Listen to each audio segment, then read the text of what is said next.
সবে সন্ধ্যে দিলাম, এখন বাজে 5:47। আর ঠাকুমা ওই ঘরে কেমন পেপার পড়ছে এই সময়। হ্যাঁ করে এসেছি। তুমি এত রাতে 7টার মতো বাজে, তুমি এখন পেপার পড়ছো এই অন্ধকারে? এই অন্ধকারে পেপার পড়ছো? চোখের জ্যোতি আছে তো? একটা চোখ তাও তাহলে পড়াগুলো যে পড়তে পড়তে আর মন কেমন করছে খুব। ও সেই সুরঙ্গে আটকে গেল, হ্যাঁ, সেই সব বেরিয়েছে। তার মায়েরা কি বলেছে, তাদের শরীর কিভাবে থাকবে। ও খেতে দিচ্ছি, বলছি খেতে দিচ্ছি, মুড়ি মাখিয়ে দেবো? কি দিয়ে দিবে? বেসনের বড়া,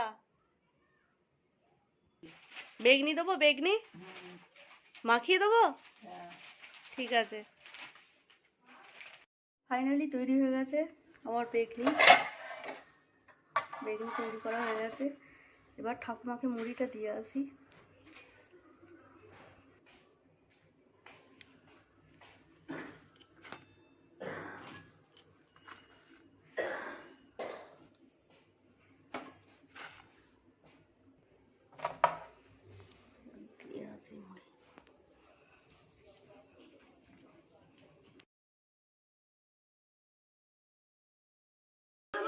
খেয়ে নাও। গরম জল দেবো? গরম জল দেবো? ম্যাডামকে দেখি একবার। এখানেই বাড়ি। ঠাকুমা ঘড়িটা কেমন ফিট হয়েছে? ঠিকঠাক হয়েছে? ভিডিও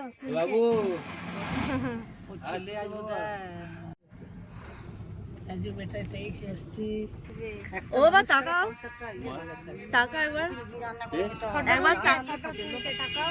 আর ওর মা বিছানাতে। এখন আমরা যাচ্ছি বনগ্রাম আশ্রম। গ্রাম বেরিয়ে গেছিল। গ্রাম আছে আমাদের। হ্যাঁ হ্যাঁ হ্যাঁ, আমি ভুল করে বলে ফেলেছিলাম।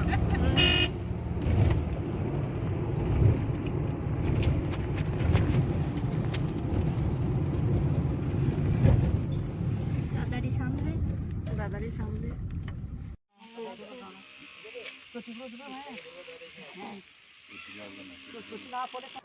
গত 3 দিন আগেই আমরা যাচ্ছিলাম ঠাকুমাকে দেখতে, ঠাকুমার শরীর খারাপ শুনে। আর ওই ট্রেনেই যাচ্ছিল আমার সাবস্ক্রাইবার কাম দাদা বৌদি হয়, ওরা বাড়ি ফিরছিল ওই ট্রেনে। তো দেখা হয়ে গেল।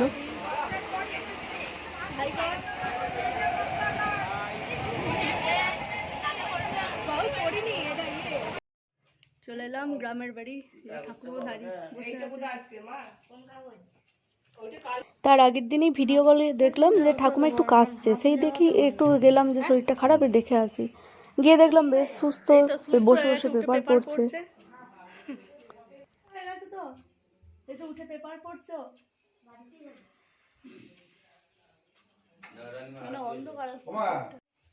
ঠাকুমা খাবে না? ঠাকুমা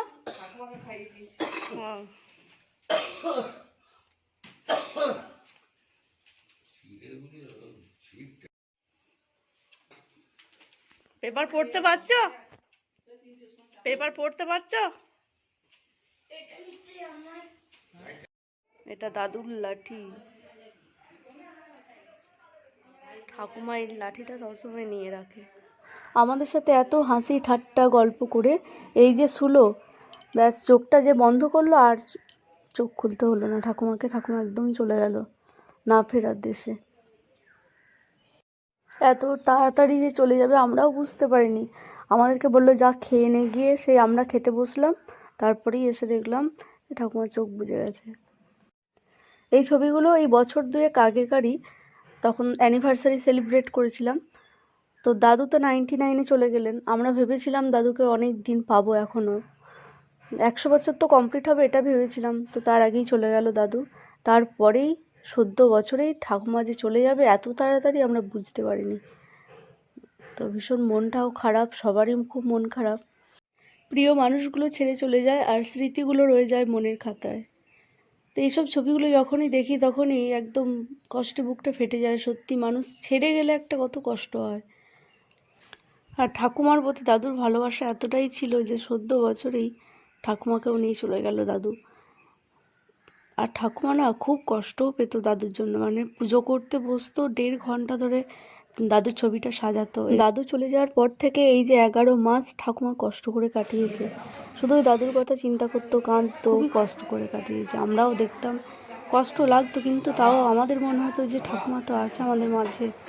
এই ভিডিওটা তুলেছিলাম এই বছরই লক্ষ্মী পুজোর গ্রামের বাড়িতে। মানুষ আজ আছে কাল নেই, ওই জন্যই ঠাকুমা না ফেরার দেশে চলে গেছে। আমি চাই সেখানেই ভালো থাকুক।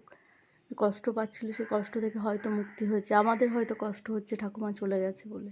ঠাকুমার অসুস্থতার পর থেকে নিয়মিত ভিডিও দিতে পারছি না, তার জন্য আমি ক্ষমা চেয়ে নিচ্ছি।